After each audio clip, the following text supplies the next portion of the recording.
സൗഭദ്ര ആയുർവേദ ആശുപത്രിയുടെ ഗൃഹ വൈദ്യ അറിവുകളിലേക്ക് എൻ്റെ പ്രിയപ്പെട്ട പ്രേക്ഷകർക്ക് സ്വാഗതം.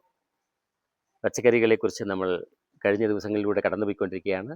ഓരോ പച്ചക്കറികളെക്കുറിച്ചും നമ്മൾ വിശദമായിട്ട് സംസാരിക്കുന്നുണ്ട്. അതെങ്ങനെയാണെങ്കിലും അതിന് എന്തൊക്കെ ഗുണമുണ്ടെന്ന് പറയുന്നുണ്ട്. ഇത് വെച്ച് പിടിപ്പിക്കാൻ നിങ്ങൾ ശ്രമിക്കണം. അതുകൊണ്ട് ഇന്ന് മയിൽപീലി ചീര കേട്ടിട്ടുണ്ടാവുമോ? ചിത്രവിട ഒന്ന് കാണണം, വെച്ച് പിടിപ്പിക്കണം.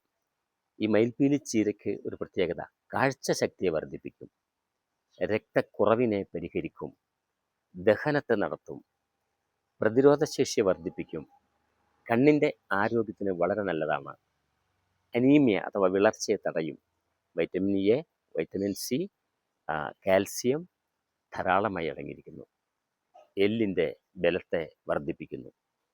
അപ്പോൾ ഒരു കാര്യം നമ്മൾ ഓർക്കണം, പഴയ കാലങ്ങളിൽ ഈ പച്ച ഇല ചെടികളും ചീരയും പച്ചക്കറികളും ഒക്കെ ഉപയോഗിച്ചിരുന്ന കാലത്ത് ആരോഗ്യമുള്ള മനുഷ്യരുണ്ടായിരുന്നു. ഇന്ന് പൊങ്ങുപോലെ വളരുന്ന, ആരോഗ്യക്കുറവുള്ള, പ്രതിരോധശേഷി കുറവുള്ള, കാഴ്ചശേഷി കുറവുള്ള, വിളർച്ചയുള്ള, എല്ലുകൾക്ക് ബലം നഷ്ടപ്പെട്ട മക്കളാണ് വളർന്നുകൊണ്ടിരിക്കുന്നത്.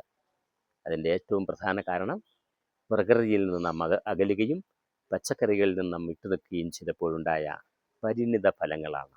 ആ പരിണിത ഫലങ്ങളെ ഇനിയെങ്കിലും സാധ്യമാക്കിയെടുക്കാനുള്ള ഒരു നല്ല ചിന്തകളാണ് യൂട്യൂബിലൂടെ ഞാൻ നിങ്ങൾക്ക് തന്നുകൊണ്ടിരിക്കുന്നത്. എല്ലാവരും യൂട്യൂബിൽ പല സാധനങ്ങൾ ഇടാറുണ്ട്, പക്ഷേ അതിനൊക്കെ ദോഷവശങ്ങളും ചിലതിനുണ്ട്. അപ്പോൾ ആ ദോഷവശങ്ങളെ ഇല്ലാതാക്കി നമുക്ക് മുന്നേറാൻ, നമുക്ക് ആരോഗ്യത്തെ നിലനിർത്താനുള്ള ഒരു നല്ല ചിന്തയായിരിക്കണം നമുക്ക് എല്ലാ ദിവസവും നിങ്ങൾക്ക് വേണ്ടത്. കഴിഞ്ഞ ദിവസത്തെ ചോദ്യം ഇതാണ്: രക്തകോശങ്ങളെ വളർച്ചയെ ത്വരിതമാക്കാനുള്ള ഔഷധച്ചെടി കപ്പയാണ്. തപ്പിയോക്ക, കപ്പ അതിന് നല്ലതാണ്. ഇന്നത്തെ ചോദ്യം ഇതാണ്: ഓർമ്മശക്തിയെ വളർത്താനുള്ള ഒരു ഔഷധച്ചെടി ഏതായിരിക്കും ആ ചെടി? ഉത്തരം നൽകണം. ഇന്ന് രാവിലെ 8 മണി മുതൽ നാളെ രാവിലെ 8 മണി വരേക്ക് നിങ്ങൾക്ക് ഉത്തരം പറയാനുള്ള സമയമുണ്ട്.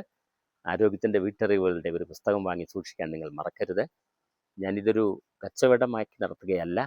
പലർക്കും തോന്നിയിട്ടുണ്ടാകാം ഞാനിതൊരു കച്ചവടവും കൂടിയാണോ എന്ന്. അല്ല.